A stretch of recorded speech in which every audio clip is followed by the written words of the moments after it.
Nice weather again today, although I'm tight on time. But with that in mind, what's going on today?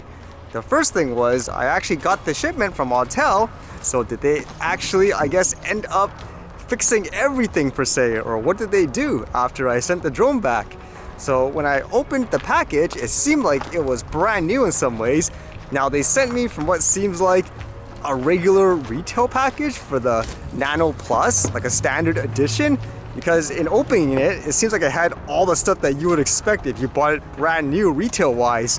The controllers, the wires, and so forth. So again, it almost looks like this is new, unless it's a refurbished unit or something like that, which I wouldn't be surprised if it was, which many companies do for these types of, I guess, replacement programs, where they'll probably fix another drone, pack it up, and send it. But again, everything there looked like a regular retail package, so maybe that was the case there.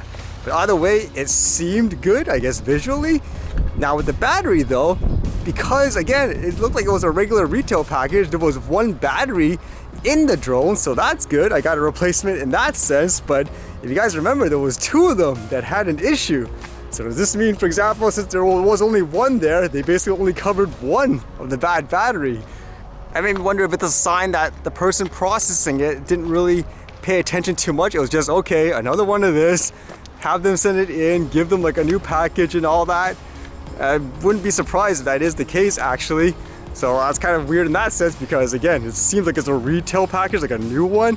And I guess there's value in all those extra stuff you get, but then again, the battery was the issue, like two of them and so forth. One thing I did notice, where when I opened the package, again, everything seemed like it was brand new. When I looked at the actual gimbal cover, you could kind of see, it looked like the camera wasn't, I guess, resting in a natural, I guess, position, because it seemed like it was in a diagonal, almost like whoever put the gimbal on just stuffed it on, not caring whether or not the camera itself would align. Now, I don't know if that's an issue. Like, for example, it's almost like bending something in a certain direction when you shouldn't for that long. So I don't know if that's an issue, but again, that's the only weird thing I noticed when I opened it up. So that should be great, right? Got the drone, now I can continue doing my testing and all that. So I tried to actually set everything up. I did everything what you should do at first. Charge up all the batteries before you do anything. And unfortunately, when I tried to connect, I guess, the drone and the controller and obviously the smartphone would always say disconnecting, like it wouldn't actually turn on, it seems like, the app. I tried resyncing, for example, manually, the drone and the controller. It seemed like it was okay, but for some reason the screen, it always says disconnected. So I don't know what the issue is currently, and I didn't have time to play with it more. So unfortunately, I couldn't take it out to test it to see if it actually worked or not.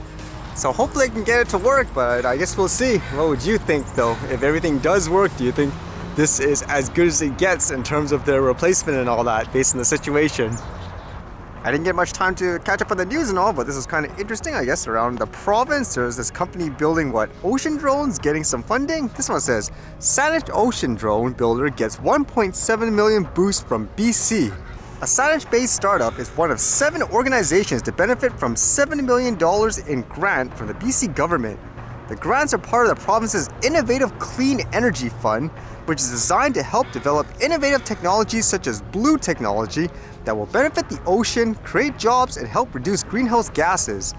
Open Ocean Robotics received $1.7 million in funding to further develop its solar-powered uncrewed ocean surface vehicles that are designed to cut the cost of ocean research and help reduce greenhouse gas emissions.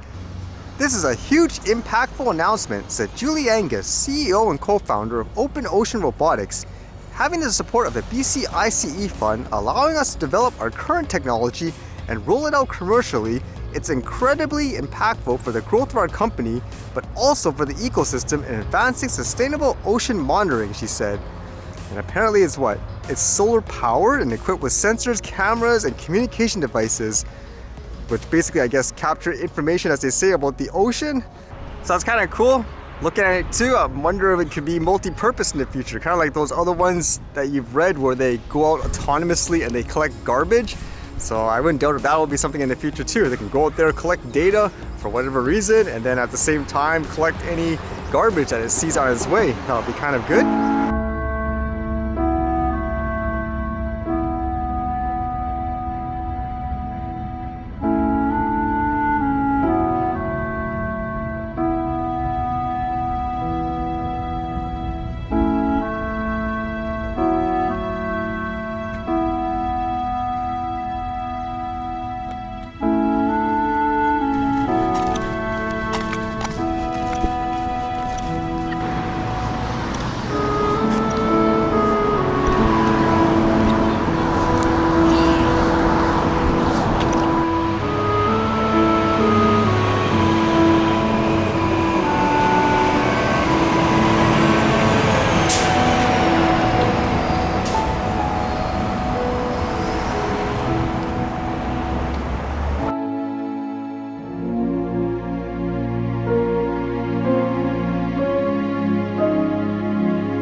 Alright, see you guys later.